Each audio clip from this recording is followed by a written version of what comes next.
This is Kick-Ass Politics. I'm Ben Mathis. Hey folks, we're doing a new crowdfunding campaign at patreon.com/kickasspolitics. That's Patreon spelled Patreon. With Patreon, you can pledge a certain amount each month, and in return for helping to sustain the show, you're going to get some great new benefits like back episodes, exclusive content, show merchandise, shout-outs on the podcast, video hangouts, invitations to live events, and more. Again, go to patreon.com/kickasspolitics. Thanks for your support, and thanks for continuing to listen. And now, enjoy the podcast. That's another thing, is why do we look up to God? You don't have to look up to God. That doesn't come from theologians. Theologians will tell you that God is everywhere. That comes from Cecil B. DeMille.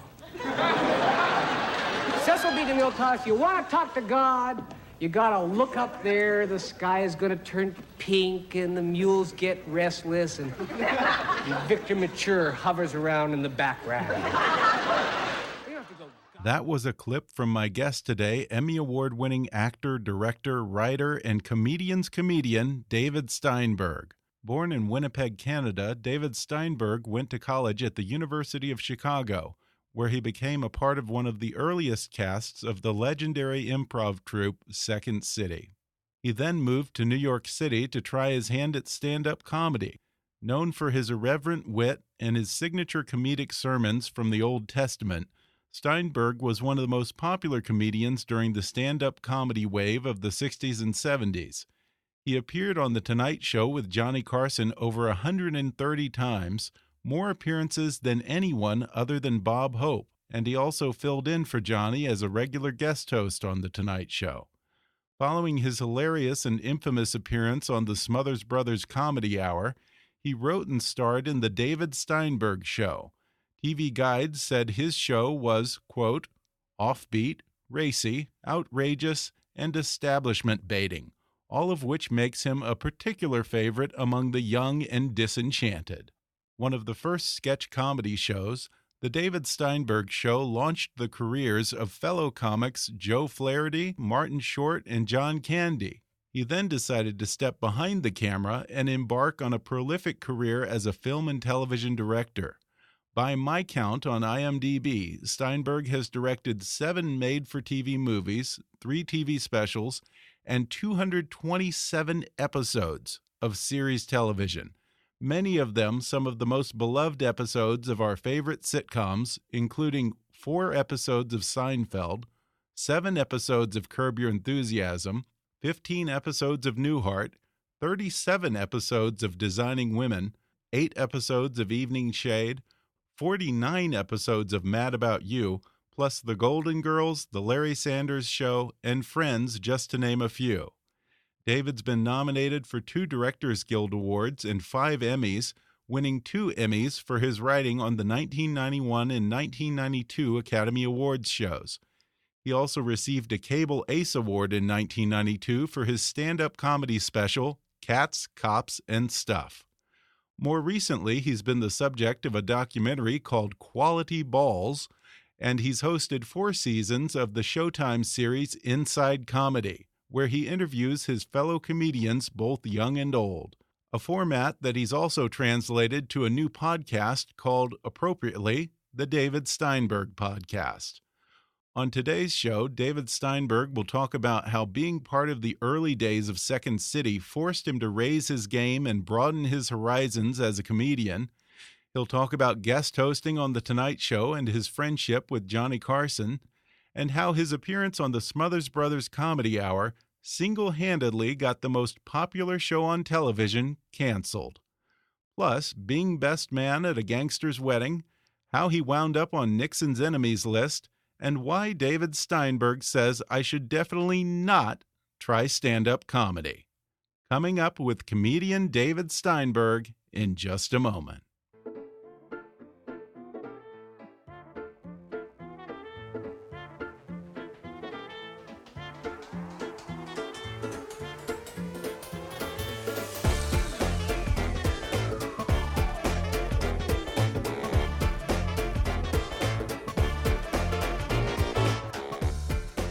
Hollywood to Washington, it's time for Kick-Ass Politics. And now here's your host, Ben Mathis. Today I'm delighted to be with Emmy Award-winning comedian, actor, and director David Steinberg. David, thanks for sitting down with me. My pleasure. My pleasure. This is our second take now because we've moved from various rooms and then we were recording and then we stopped recording. Yes. And then we just realized about halfway through an interview that we weren't recording, or I realized that. Let's not put it on you. It's all on me. But so we're starting all over again. Yes. It's a very professional operation. I just want to thank you because I never really appreciated stand-up comedy most of my life. I always used to go to clubs and I would find myself sitting through 5 or 6 comedians, rolling my eyes, waiting and waiting for someone that resonated with me. But it's only after watching your show, Inside Comedy, and listening to your podcast where you actually talk to comedians and talk about their process and the history of comedy and the comedians that inspired other comedians that I started to really appreciate it and want to make the effort to seek out the comedians that resonated with me. Who were some of your inspirations? Well, my major stand-up inspiration would have been Lenny Bruce. And I got to see him early on when I was at the University of Chicago. Robert Benedetti, who ran the theater, and Bill Alton, who was from Second City. I would come up and just talk to them all afternoon. They were in hysterics. But I was doing nothing other than the way in which I dissected my life. And then one day they said, "You've got to go to the Gate of Horn." And I said, "Where is the Gate of Horn?" I didn't know any of that stuff. And they said, "Well, we're going to take you." And that night, Lenny Bruce was performing live. That was one of his favorite places to work. Mostly jazz musicians and very sort of beatniky type people were there. He certainly didn't have a middle class audience at all.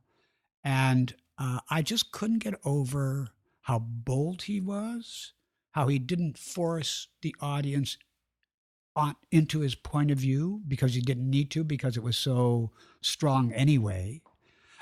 He was against whoever was in office as president. He wasn't afraid to talk about that.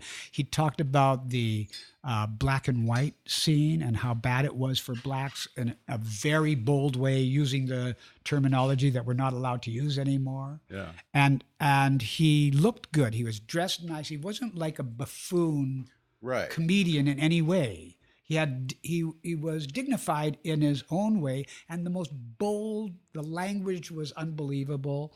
And not just esoterically, but just how vulgar it was, but not to me and not to my friends, and certainly not to a lot of people who were into jazz and into what was happening, sort of the counterculture.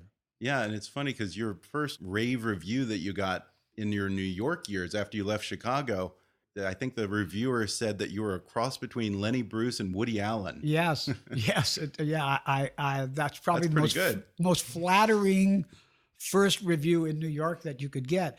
And I was working at the bitter end and working in the club. And then one night, I just didn't have a big audience. I had, their bitter end was about 200 people. Mm-hmm.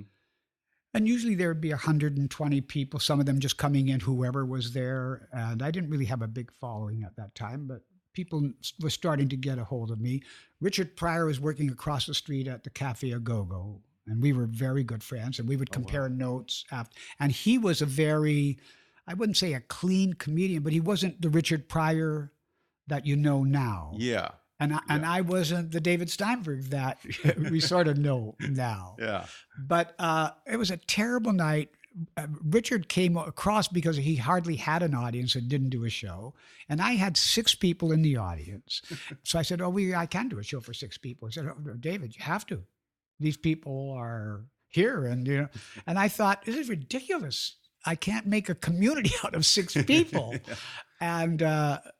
And he said, "You just got to." So I went out there and I thought, God, these 6 people, I just got to give them the best possible show I can because they're there. Yeah. And, ironically, most comedians will tell you this. When you have a small audience, let's say of 6 people, you don't hate the people that aren't there. you hate the 6 people Yeah. because you have to perform for them. Yeah. So you have to get over that hostility and work it out.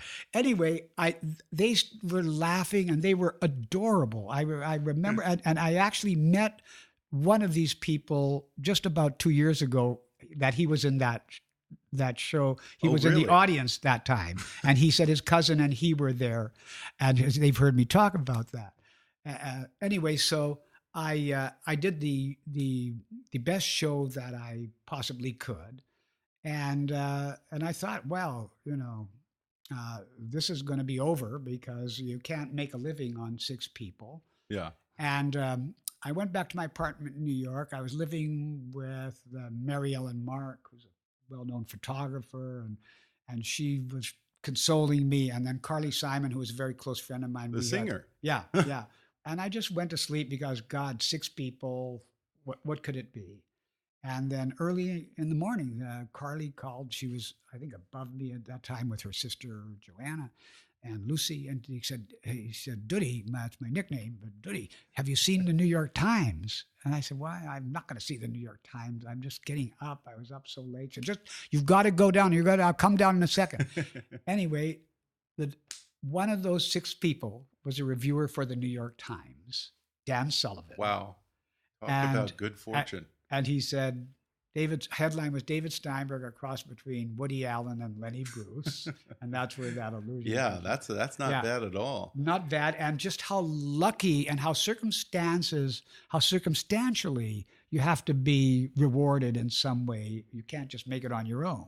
Well, yeah, that's like something out of a movie when it's always when someone's on their last leg and Yes. they're about to lose it all, that then something happens somehow. Yes. Yeah. No, that's amazing. Yeah, something just made me. I thought, God, these guys are so likable. They're just sitting there, and I did the whole show, which was amazing, and it changed my career. Yeah, that's amazing. The next night, I came to work and I thought, wow, there'd been an accident. I couldn't get over why there were cars and they were lined up around the block at the bitter end. Wow. And the rest is history. They kept me there for a month. And 2 weeks after I was there, that's when the Tonight Show came by and saw me. And that's why then Carson said, I want this guy. Well, coming to New York was kind of a bold move for you because you left Second City. I mean, you were one of the stars at Second City when Second City was really first taking off. Yes. You left this improv Second City world to come to New York, take a shot at stand-up. Yes. What was that transition like? Was that hard? Everything helps you. You need information for stand-up. I mean, for a stand-up comedian to be good, he's got to be very smart, very informed, and have a sort of unique vision. And at Second City, you're trained to do that as well. But I had these sermons that I was doing at Second City. Yeah. And that got me known. The Newsweek came around and they started to follow me and things started to happen. You were talking about Second City and how just to thrive in that environment, you had to have all these references. You had to be up on the culture. You had to know history. Yeah. And at some point, someone said to you, as a Jew, you had this reference of all these stories from the Old Testament to draw on. He's like, use that. Yeah. I was at yeshiva at a theological school when I was 15. So I knew this better than anyone. So at Second City one night, the McCormick Theological Seminary was a block away from Second City. So they were our biggest audience. Really? Yeah. And they were there all the time. And either Paul Sills or Sheldon Patinkin, one of the directors said, why don't you use your background from the yeshiva, from this, the Bible? Why don't you use that? And I thought, I'm a comedian now. I'm not going back to that. That was something that I had left behind in my mind, but I didn't understand it. And Paul Sills was very adamant. I said, no, you should go out there and do something about the Bible. So the suggestions, at the end of the show, you get suggestions. And one of the suggestions was Moses. So we were trying to figure out how to do a sketch on Moses. And then Paul Sills came back and said, David, do a sermon. Go out and do a sermon. I said, on what? He said, on Moses. That's what they suggested. So I I went out, and of course I know everything I know the story, I know the detail. And as it came out, it just rolled off my tongue. And it was just so much fun and so funny. I didn't even think of how irreverent it was. Yeah. And they have recordings of these now, of these sermons that you would do. And it's funny because it's like you play with the language of the Bible. And there's so much good source material in there. Yes. Oh, yeah. I mean, that night I got one of my favorite lines was, and God destroyed all of the land with that mystical sense of humor that is only his. So that came right away. And I thought, oh, this is gold. I'm going to stay here for a while. Yeah. And that kind of got you in trouble, I guess, a little while later when you were on the Smothers Brothers show. I'll say. You have the distinction of being the guy that closed the #1 show on television at the time. It was, and it was these sermons that did it. Yeah. Well, why was that so controversial? It's not like you were a ranting atheist. No, you just found the irony and the humor in Bible verses. Yes, no question. But religion in the 60s, no one had done anything humorously about religion in the 60s. Yeah. So they immediately perceived it as anti-religion in every way. Huh. And so the religious people were the ones who went crazy. Tommy Smothers who sort of the creative entity of the Smothers Brothers, he thought it was amazing. And just do it. So I took a suggestion from the audience. I did Moses. They loved it. Tommy and I did another sketch from Second City. And then the next week, I went back to New York. And then Tommy said, come on back and let's do another show. And I said, sure. And he said, I want to show you something. And we were walking backstage at CBS. And he said, and there was a door there, and he had a key to unlock it. And there were duffel bags all over this room. And I said, what's that? He said, cheerfully, he said, that's your hate mail. I said, what do you mean by hate mail? He said, this is the most negative response that any variety show has ever received in the history of television. You got to be proud of that. Because you were talking about the Bible, just because that was your source material there. Yes, you can't mention God. And what is it? There was a great line as you referenced, God said in his redundant way or something like that. Take off your shoes from off of your feet, God said in his redundant way. There were all these little things like that. Yeah.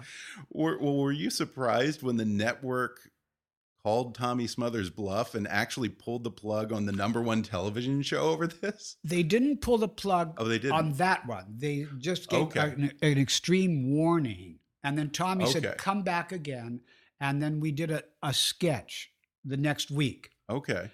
And the next week, when we did that sketch afterwards, Tommy said, I didn't know that CBS had said, don't let Steinberg do another sermon. But I was, I certainly saw all the negative mail. Yeah. So, and Tommy said, the audience is going crazy for you. Why don't you just do another sermon? And I, basically I didn't need any preparation. All they had to do was give me any suggestion. Yeah. And they gave me another suggestion. I did it. That show never got on the air. And the Smothers Brothers, literally, imagine this today. There were only 3 networks then. The Smothers Brothers were the #1 show in the country. They had just beaten in the ratings Bonanza, which was a huge thing on CBS or wherever it was, NBC. And they took the Smothers Brothers, they threw the Smothers Brothers off the air. How does any network exec just ignore ratings like that? What was their rationale? How do you go back to the shareholders and explain that? Well, explain why you went and did it again, or explain what part of it. What, canceling the #1 show? Your network has the #1 show and you cancel it. Yeah, they had to do it because of the religious response, which no show, no person, no one had ever had that kind of response.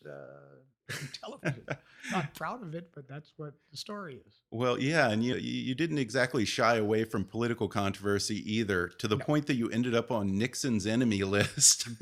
I'm proud to say I was on his enemies. Well, you tell a crazy story about how you got visited by the FBI one time, and it ended up not quite being what you thought it was. What happened there? I performed on the colleges, and that was the underground, and that was building as for the music, for the comedy, for everything. So I was very popular on that circuit. And my agent, the same agent that kept on talking that he has to be on the air after 5 times not being on there, that agent said, Plaza Hotel is the most prestigious place. They're opening the Oak Room. They want you to star in it. So that was the biggest offer that I had ever had. Yeah. Monetarily, it was fine, but it was huge. And there were 3-quarter-page ads in the New York Times for that opening. And that audience, because of PR people were made for this kind of thing, there was Streisand was there, every major actor, the biggest stars, and I couldn't get over that they were all there to see me, and I was going to do basically what I did in the Village, and I'm not sure that the Greenwich Village, I'm not sure that would have worked. And as you suggested, a knock on the door, and I thought there was time to take me downstairs, and there were 2 big FBI guys, and they said, Mr. Steinberg, we've had an assassination threat that came through the switchboard, and if you do your Nixon material, it wasn't even Moses at that time, your Nixon material, someone is going to take a shot at you. And you've arrived when you get an assassination threat. Believe me, if it sounds scary, it was scary. Yeah, you don't know that it's not going to happen, right? But so my family said, you can't do this, you can't go on.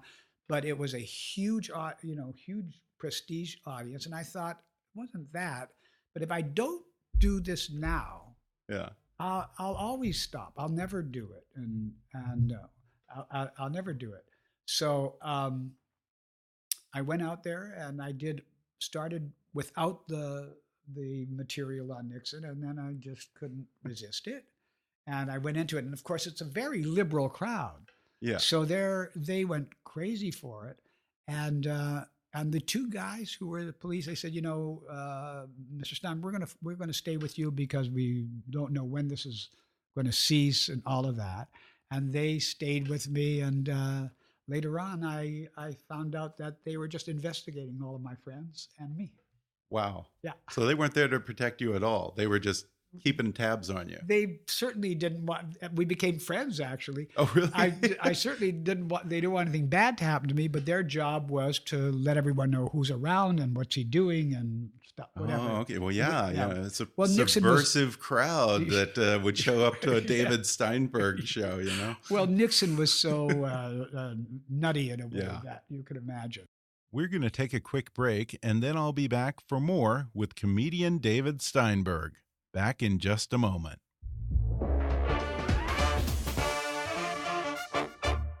Hey folks, do you like reading, but you find it's getting harder and harder to make time to curl up with a good book? Well, there's a solution. Give audiobooks a try. They're perfect for your commute to work, or if you're working out at the gym, a relaxing bath, or any time really. And right now, you can take an audiobook for a spin with a special promotion just for our listeners from Audible.com. Just go to audibletrial.com/kickasspolitics to get a free 30-day trial and download any of Audible's 180,000 titles.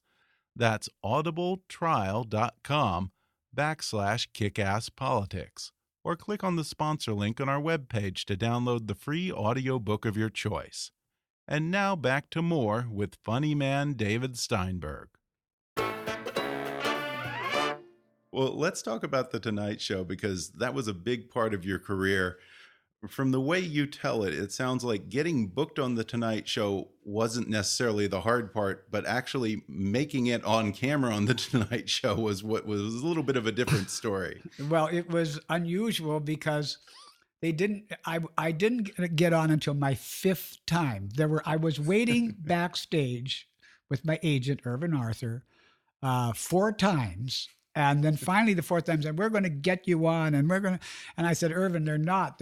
Because I could see the Tonight Show was 90 minutes at the time. So it's hard to balance 90 minutes. And finally they, on the 5th time, they put me on. Tony Bennett was practically the only other guest at the time.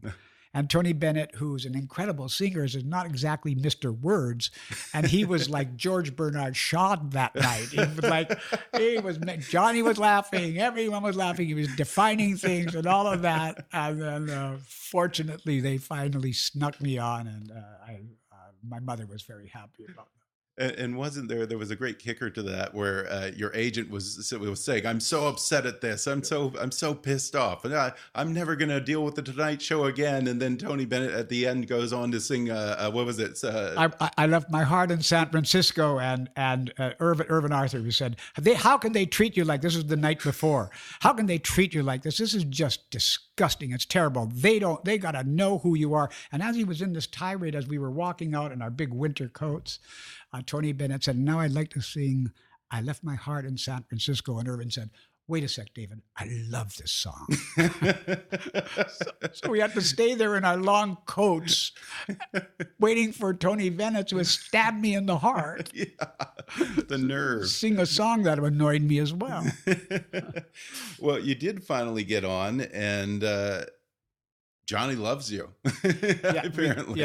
He took to you just instantly. Yeah, we connected. Again, the advantage I had was the improvisation from Second City. So I would never totally plan out what I was going to say, but I gave Johnny subjects, and he would know where the beginning and the end is, and that's it.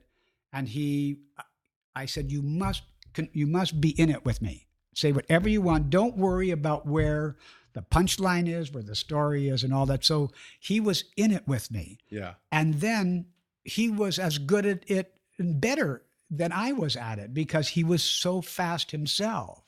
Yeah. So our connection was hard for the audience. They didn't know what was happening. Say something incredible is because it's the most of Johnny we see when he's just sitting down behind the desk. And I didn't care if he did the whole thing, just so long as it was generally funny, and it usually was. And we just learned to play off of each other. And of course, the goal was always to get him pounding on his desk and falling off his chair. And the only way I could do that, by being irreverent. The more I managed to be irreverent by getting things said that most people wouldn't get said because just working the words around. Yeah, I think you probably said a lot of things that would have gotten people uninvited. Correct. And wouldn't be invited back on the show. Exactly. Exactly. Well, depending on who you ask, you were on The Tonight Show either 130 times, 140 times, almost as many as Bob Hope, or maybe more. I don't know. Well, the LA Times. You might have the record. I don't know. After Johnny retired, the LA Times had they had Bob Hope in the most shows, whatever the number was, and I was in the second most shows. Okay. But I had an advantage because Johnny had me in as the guest host quite a bit too. So right. So I had that advantage over someone like Bob Hope. But Bob Hope had somehow the most, and I think it was in the area of 130 to 140 shows. Yeah. Well, that's a big deal to get asked to fill those shoes. How did that even come about? I mean, he must have had a good amount of faith in you. He did. To let you take his show. Well, and sub for him sometimes. The advantage I had is that I wasn't like him, and I wasn't like anybody else. And you look at all these good comedians: Albert Brooks, Steve Martin, Woody Allen, Martin Short, whoever it is, Larry David. Their thumbprint is so obvious that it's not like you're in competition with another person. If you're really good, no one could be in competition with Steve Martin. Yeah. He's so unique and so original and so prolific, but just in that way alone, if you're good at what you're doing and you're original, Louis C.K., they're all examples of it. I just go on naming them. The irony for me is being a comedian, like if you had a reasonable girlfriend and she brought you home and said, David's a comedian. The parents didn't want any part of this. Yeah, in those days. Yeah, in those days, it was awful. Now, I can't walk down the street in Beverly Hills without some father or grandfather grabbing me and saying, "Oh, Mr. Steinberg, my son, he's 12 years old and he's a great comedian. Would you mind?" It's almost like being a doctor used to be for Jews. Yeah, comedians finally, after all these years, get a little bit of respect. Yes, and I'm not happy about that. You're not? I like that we're getting respect, but I don't want there to be a glut of comedians because something bad will happen. Oh, well, let's hope not. Well, you became friends with Johnny, actually. And I'm curious, what was he like? Because now people think of him as this withdrawn guy who wasn't a big social guy and all that. What was he like? Oh, that's because one of the guys around him that he fired, an accountant, wrote a book about that. So they've latched onto it. He was an informed guy. He wanted to learn things. He was interested in so much, the music, the comedy. He read everything, not just because of the show. Because of the show, he was so isolated that he had to give himself stimulation, ways in which to enjoy the culture. He was a very well-read guy. He didn't read fancy, liked good stories. And for people like me and a lot of people, a lot of comedians and a lot of actors and actresses, he became a champion, and he had them on, and he didn't care what anyone else thought. And at that point, the network couldn't tell him to do anything because he was so powerful. Yeah. And I remember towards the end when he was about to leave the show, I was working out material on a place called the Moonlight Tango, a restaurant nightclub. Oh yeah, I remember that place. Yeah, it was around on Ventura Boulevard. Yeah. And I said to the guy, I want to work out material, so do not advertise me. So I'll perform for the audience, but it's not fair because I haven't worked it out and I don't want them to see that. And he said, fine. And then about 4:30, 5 o'clock, he called me, said, Johnny Carson is coming tonight. And I thought he was just playing a sadistic joke. And Johnny did come. And imagine how excited that audience was. They were not excited to see me as Johnny, but it made it such a exciting, incredible thing. So in that way, he was a supportive guy. Yeah. And there's no one in late night or really anywhere that's fulfilling that role that he did, taking a chance on young comedians, unheard of comedians who had, I guess, the reputation and the power to be able to just throw out someone, alongside Tony Bennett and all these superstars, and take a risk like that. Yeah. I don't know of anyone that's doing that now. No, because when you're doing the shows now, and there's so many people doing the talk shows, they're all good. Some are better, some have good days and bad days, but eventually you all are interviewing the same people. It's a rotational system.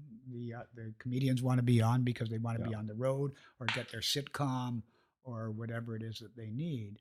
But most of them are incredible comedians themselves. So, you've got major comedians as hosts right now. Letterman was the most interesting because he was so unique and not afraid of showing his cold side. And I just found that interesting, and I thought it was wonderful, actually.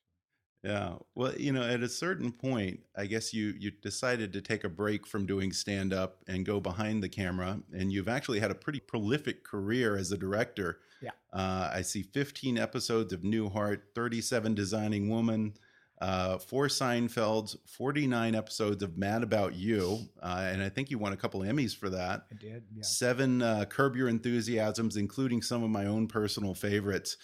I'd be very curious as a director on Curb, because even though it wasn't necessarily the first single camera comedy, it was so groundbreaking in the process that Larry used of, he would kind of sketch out this treatment or outline of what he wanted to do and let the cast kind of work it out in real time. So what, for you as a director working with him on that, what was that process like? Well, as a director, I was sort of a writer-director, so that made a big difference. So I'm in the writing room with them, and Although there's a small community of 3 or 4 guys who are spectacular on Curb Your Enthusiasm, the writers.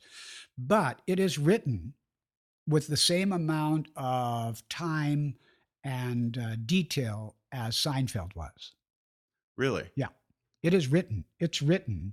It's just that the dialogue will start a line or two and that's it. Mm-hmm. And then you hire the person and you make him stretch and say or her to what it is that you're doing. Huh. And when we first started out, the first show just didn't work at all. It was a disaster. And I was doing a show in New York and Larry wanted to wait for me. And why did we do that first show? Anyway, that first show, they just threw it away. And I came in for the second show, but they didn't know how to do improvisation. They could improvise because they're smart and writers, but they didn't know that you don't just start from scratch.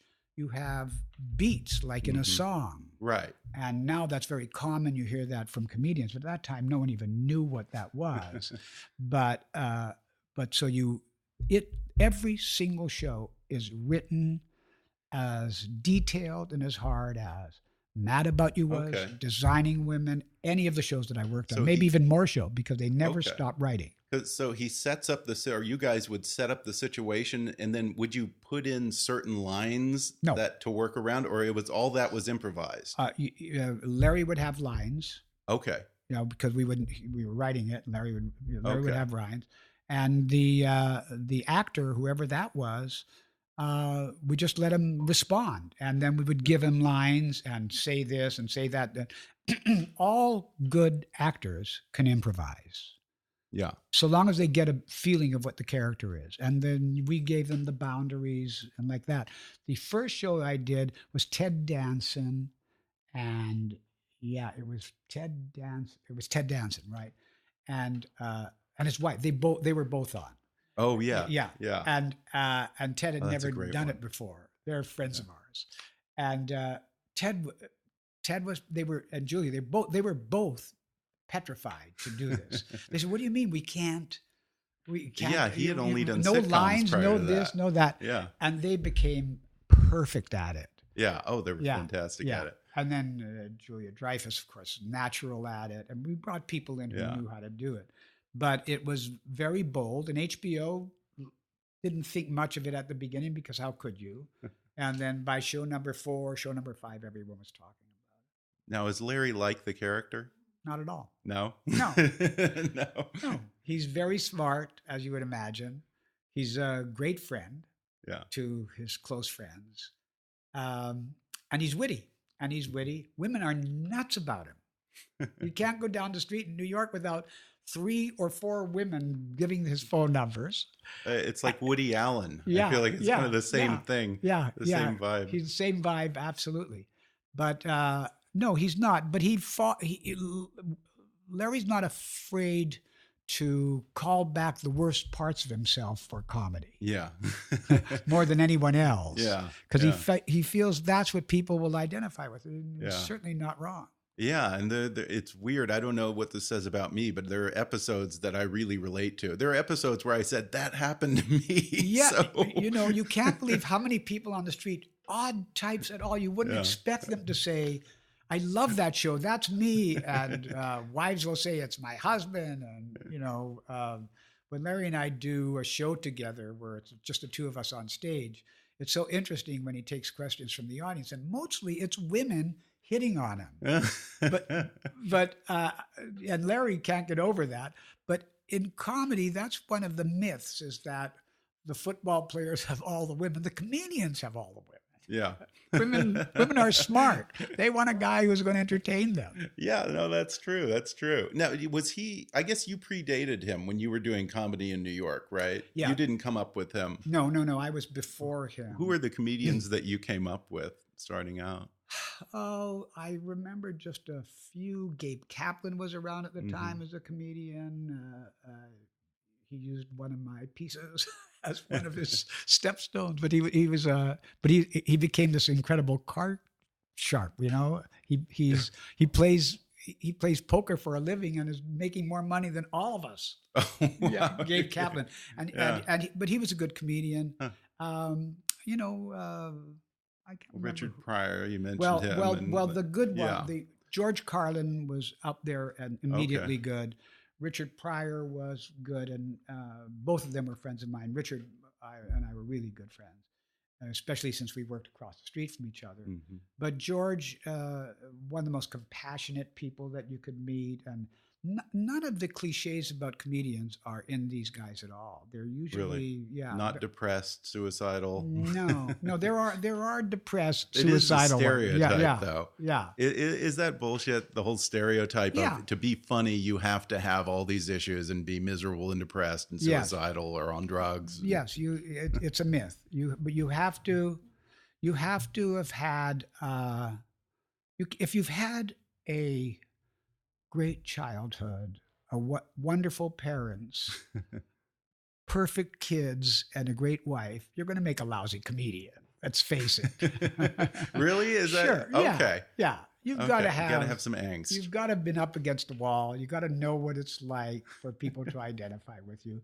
That's why Larry's so popular. He's on the most vulnerable parts of himself and willing to show it to everybody. More recently, you've been the comedian who interviews other comedians for sit-down comedy on TV Land and Inside Comedy on Showtime, the David Steinberg podcast. Yeah. Do you see yourself now as sort of an archivist of, I don't know, all this comedic history and these stories? No, I'm not a historian type. And especially for comedy, I just know it. I know everything about it because it's been my life. But no, I didn't think anything of it. These are all friends of mine. Yeah. A lot of them I've helped start their careers. A lot of them have struggled, and a lot have been really helpful to me. So, I the way musicians love to be with other musicians. Mm-hmm. Jazz musicians like to be with jazz musicians.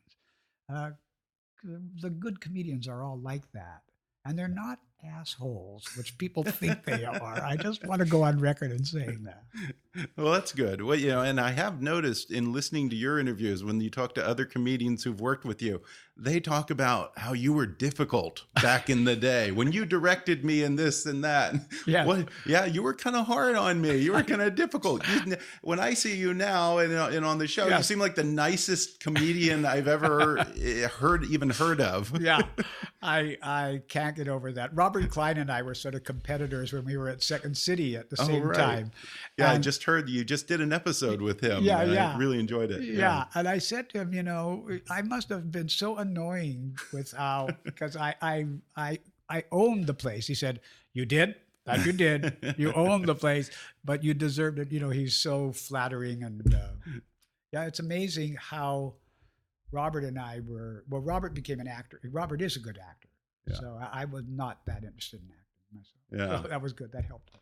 Well, interacting with all these comedians just naturally in life and in interviews, aside from having to have some kind of dysfunctional thing in their life, is there any common thread that you've picked up on with great comedians? Because you've interviewed young and old all over the spectrum. Yeah. Some very vulnerable part of their life is important. That something happened to them in some way that they had to get around it, they had to come back from it and all that. You need to have a version of that. You need to keep, to be creative, you got to keep on failing, unfortunately. You don't learn anything from success. Right. But once you failed, you figure it out, you come back, and then you beat that, well, then you're on the path of sort of doing it right, as far as I'm concerned. Well, then, I have to ask you then, because for the longest time, I'm kind of known for spouting off on this particular theory that I have. I tell friends all the time, I think everyone, not just comedians, but everyone should have to do a 5 to 7 minute set at an open mic night. In my mind, I have this theory that for anyone, doesn't matter who, that would be some kind of profound growth experience in terms of humility and empathy and learning about yourself and all kinds of stuff. Yes. Am I out of my mind? Well, most people would find out how truly boring they are. Yeah, I'm prepared for that. Yeah. After that, who cares? But comedians are not boring. Yeah, that's for sure. Well, you see, now all of my friends, they've started to call me out on that. I'm like, you always say that, but you've never actually done it. So Yes. One of these days, I think I'm going to have to actually try it and back up my BS here. Any advice for me? Don't do it. Don't do it? Really? Yes. Really? Okay. Yes. It's Yeah. a Pandora's box. It's not going to be rewarding in the way that you think it is rewarding. Really? Yes. See, I think that I feel that I'll be a better person after going in front of a crowd and being humbled, or maybe I'll get up there and kill. Probably not. No, you talk to your minister and he would agree with you. Okay. Talk to another comedian, say, why go through all that shit Really? when you don't have to? That's true. Okay. So there's nothing to be gained, really. Okay. Not really, no. Yeah. Well, it was like acting. It's like, anytime when it comes to LA, someone comes to LA and they want to be an actor, I'm like, if you can be happy doing anything else on earth, Yes. do that. Yes. This is not something Yes. that's a hobby. Exactly. Exactly. Well, before we go, I have to ask you, because I was reading your Wikipedia, it's talking about Second City and Johnny Carson show, and then, stand-up comedy. Then all of a sudden, there's like one line there that says, in 1972, Steinberg was best man at the wedding of his friend, gangster crazy Joe Gallo of the Colombo crime family.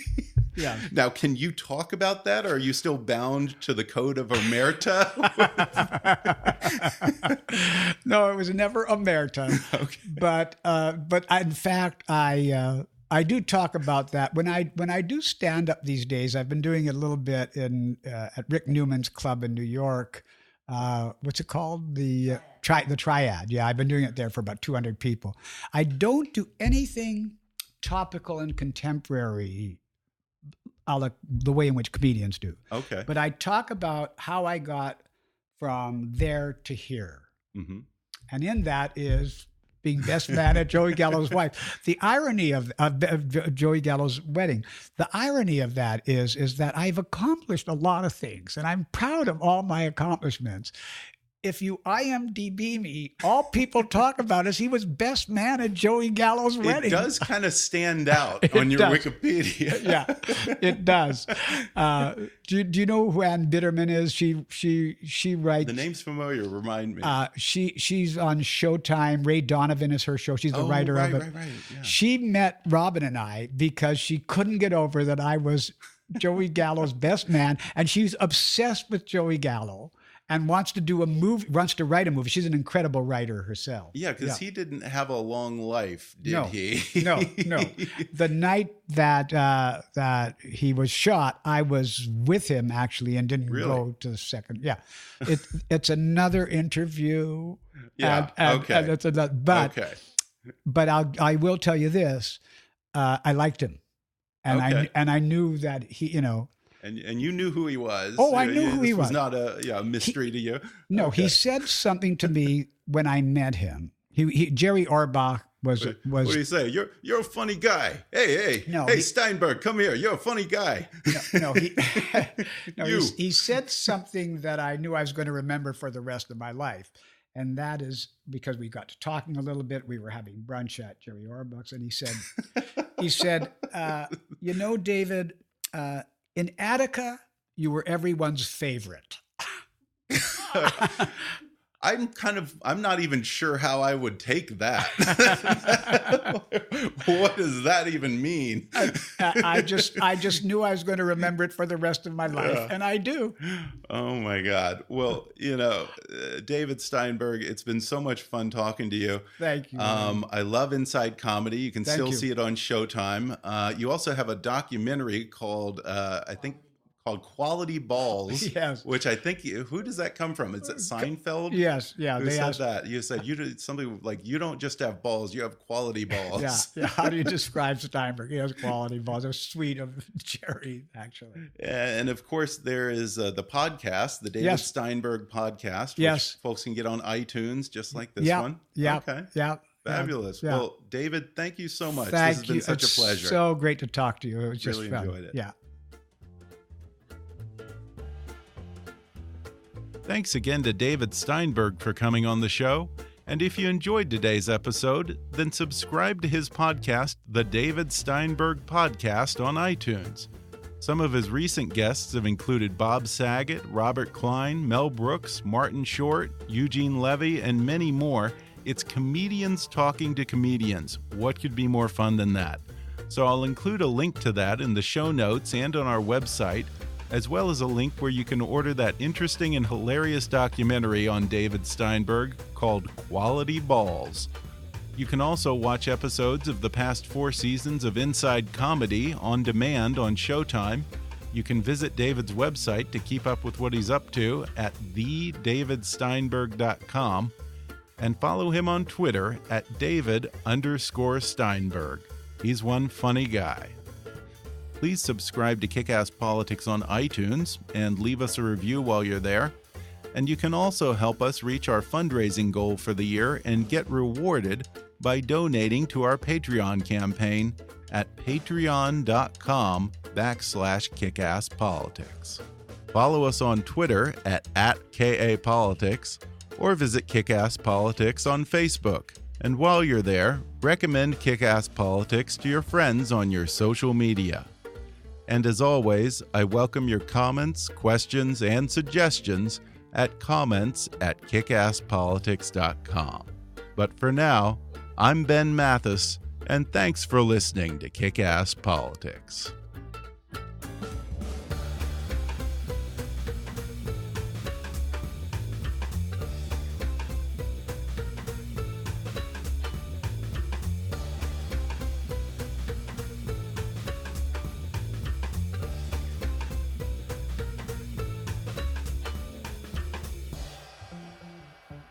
Kick-Ass Politics is a trademark of Mathis Entertainment, Inc.